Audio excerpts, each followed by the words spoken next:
മറ്റൊരു വൈറസ് വ്യാപനത്തിന്റെ റിപ്പോർട്ടുകളാണ് ആശങ്ക ഉയർത്തി പുറത്തുവരുന്നത്. കിഴക്കൻ ആഫ്രിക്കൻ രാജ്യമായ എത്യോപ്യയിൽ നിന്നാണ് റിപ്പോർട്ടുകൾ വരുന്നത്. എത്യോപ്യയിൽ മാരകമായ മാർബർഗ് വൈറസ് വ്യാപിക്കുകയാണ്. എത്യോപ്യയിലെ ഓരോയിൽ 9 പേരിലാണ് വൈറസ് ബാധ സ്ഥിരീകരിച്ചത്. കിഴക്കൻ ആഫ്രിക്കയിൽ നേരത്തെയും മാർബർഗ് വൈറസ് ബാധ സ്ഥിരീകരിച്ചിട്ടുണ്ട്. ഈ വൈറസിന്റെ വകഭേദമാണ് എത്യോപ്യയിൽ സ്ഥിരീകരിച്ചതെന്ന് ലോകാരോഗ്യ സംഘടന അറിയിച്ചു. ഇതാണ് ആശങ്ക വർദ്ധിപ്പിക്കുന്നത്. വൈറസ് വ്യാപനം തടയാനുള്ള നടപടികളുമായി ലോകാരോഗ്യ സംഘടന മുന്നോട്ടു പോവുകയാണ്. ഇതിന്റെ ഭാഗമായി എത്യോപ്യയിൽ പ്രത്യേക സംഘത്തെ ലോകാരോഗ്യ സംഘടന നിയോഗിച്ചിട്ടുണ്ട്. റുവാണ്ടയിലും കഴിഞ്ഞ വർഷം മാർബർഗ് വൈറസ് ബാധ സ്ഥിരീകരിച്ചിരുന്നു. പഴന്തീനി വാവലുകൾ കഴിഞ്ഞിരുന്ന ഗുഹയിൽ ഖനനം നടത്തിയവരെയാണ് വൈറസ് ബാധിച്ചത്. 88% മരണനിരക്കുള്ള രോഗാവസ്ഥയാണ് മാർബർഗ് വൈറസ് ബാധ. ഈ വൈറസ് ബാധയ്ക്ക് നിലവിൽ പ്രത്യേക ചികിത്സയോ വാക്സിനുകളോ ഇല്ല.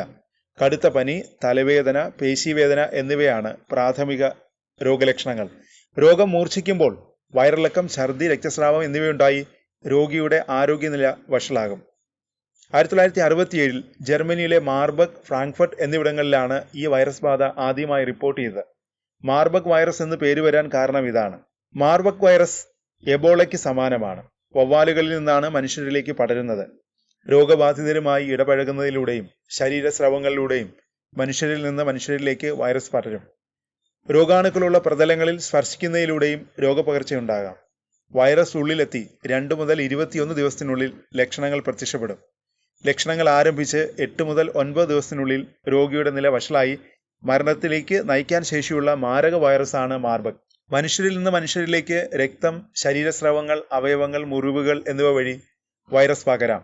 രോഗി ഉപയോഗിച്ച വസ്ത്രങ്ങൾ, ബെഡ്ഷീറ്റുകൾ എന്നിവയും വൈറസ് വ്യാപനത്തിന് കാരണമാകാം. മലേറിയ, ടൈഫോയിഡ്, ഷെഗലോസിസ്, മെനിഞ്ചൈറ്റിസ്, രക്തസ്രാവം ഉണ്ടാക്കുന്ന മറ്റ് വൈറൽ പനികൾ എന്നിവയിൽ നിന്ന് മാർബർഗ് വൈറസ് രോഗത്തെ തിരിച്ചറിയുക എളുപ്പമല്ല. ELISA test, antigen capture detection test, serum neutralization test, RT-PCR പരിശോധന, ഇലക്ട്രോൺ മൈക്രോസ്കോപ്പി, കോശസംസ്കരണത്തിലൂടെയുള്ള വൈറസ് ഐസൊലേഷൻ എന്നിവയെല്ലാം രോഗനിർണയം നടത്താൻ സഹായിക്കും. നിലവിൽ വാക്സിനുകളോ ആന്റിവൈറൽ ചികിത്സയോ മാർബർഗ് വൈറസ് മൂലമുള്ള രോഗത്തിന് സാധ്യമല്ല. നിർജ്ജലീകരണം തടഞ്ഞും ഓരോ രോഗലക്ഷണങ്ങൾക്കുള്ള ചികിത്സകൾ നൽകിയും രോഗി രക്ഷപ്പെടാനുള്ള സാധ്യതകൾ വർദ്ധിപ്പിക്കാം. മോണോക്ലോണൽ ആന്റിബോഡികളും ആന്റിവൈറൽ മരുന്നുകളും വികസിപ്പിക്കാനുള്ള ഗവേഷണങ്ങൾ പുരോഗമിക്കുന്നുണ്ട്.